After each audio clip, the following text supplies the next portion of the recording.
అప్పుడు ఈ జన్మలు ప్రజెంట్ ఎలా ఉంటుంది, మన ఫ్యూచర్ ఎలా ఉండేది, ప్రస్తుతానికి పరిస్థితి ఎలా ఉంటుంది, రాబోయే జీవితం ఎలా ఉండేది అని నాడి శాస్త్రం ఇవన్నీ చెప్తారు. ఇది తాళపత్రం మూలంగా చెప్తారు. ఇది తాళపత్రం మూలంగా ఎట్లా చెప్తారంటే, ముందు దీనికి నాడి శాస్త్రంలో 16 చాప్టర్ ఉంటారు, 16 పాహాలు అంటారు, ఒక్కొక్క పాహం అంటారు. ఈ నాడి శాస్త్రం ఎట్లా చెప్తారంటే, ముందు శ్లోకములు ఉంది, అందాది అంటారు.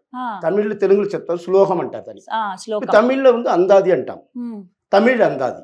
అప్పుడు దీంట్లో చదివి దానికి అనువాదం చేయాలి తెలుగులో.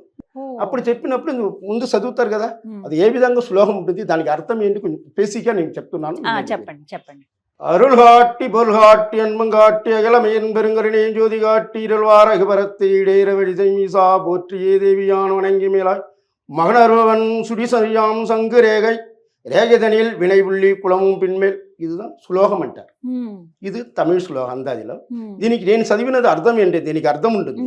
ఇప్పుడు శివుడు పార్వతి ఇద్దరు ఉన్నప్పుడు శివవాక్య మహర్షి రాసినది, శివనాడి అగస్త్య నాడి అగస్త్య ముని రాసి.